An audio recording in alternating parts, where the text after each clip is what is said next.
managing the mind? Is that the message I'm supposed to present? How many of you have experience of trying to manage your mind?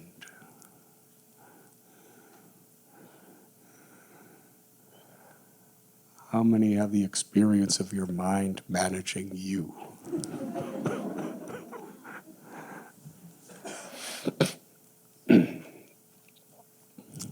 It's interesting because in Sanskrit, the ancient language of the Indian scriptures, the word for mind is man.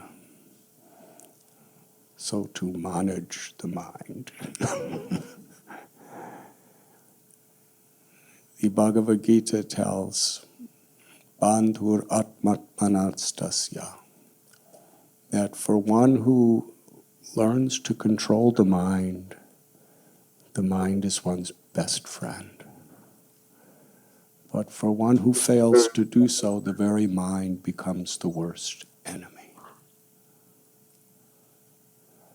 So are we living with our best friend or our enemy? We have free will to make that choice.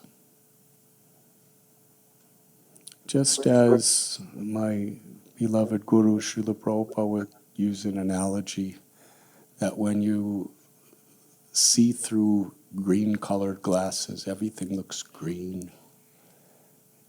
And if you see the same sight through yellow-colored glasses, it looks yellow.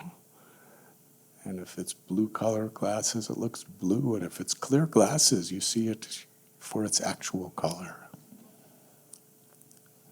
So similarly, we are seeing through the mind, not just through the eyes. Because even people with the same type of eyes and the same vision, what we see in the world is so different. In my 65 years, I don't think I've ever met anyone who sees anything the same way. Because everyone has a very unique state of mind. And we can give some general psychological categories to the way people think. But still, everyone is so personal and unique. According to the experiences that we've had, the education we've had, according to what we identify with and who we identify with, it all very much colors the way we see everything in the world. An example, a flower. One person will see a beautiful rose flower. If they're a botanist, they will start thinking about the Latin name and where its original seed was grown and become really fascinated by that idea. If a person's in love with someone, they'll see that rose, let me get it and give it to my lover. And how beautiful she will be if it's in her hair. Another person will see the rose, if they're an artist, the texture, the shapes, the colors, and how beautiful a work of art it is.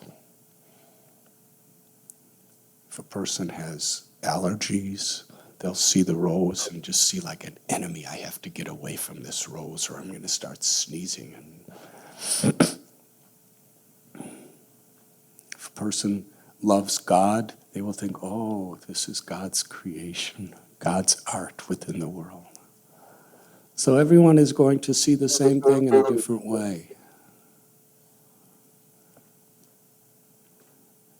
And similarly, people see situations either as opportunities or as impediments. That's our choice.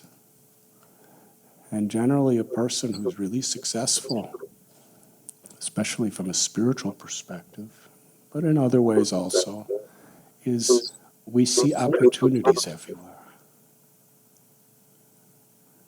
even in apparent setbacks. I remember when Srila Prabhupada, who is my guru, he came to the West in 1965. He left a very beautiful holy place called Vrindavan in India, where he was living. But he wanted to give this message of Dharma, of love of God in a very, very universal way. He wanted to present it to the whole world. So at the age of 69, he boarded a cargo ship.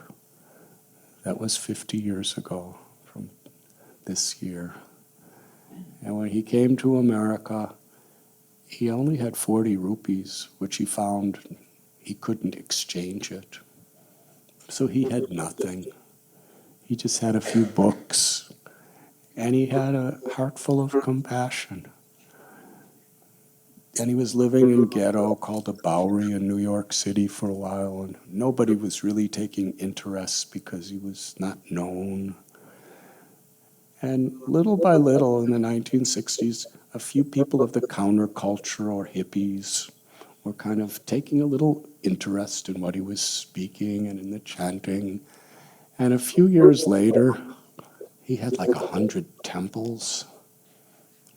He had printed, published, and distributed hundreds of millions of books in the Vedas. He had tens and thousands of disciples and followers. And somebody asked how he did it. And he explained an analogy of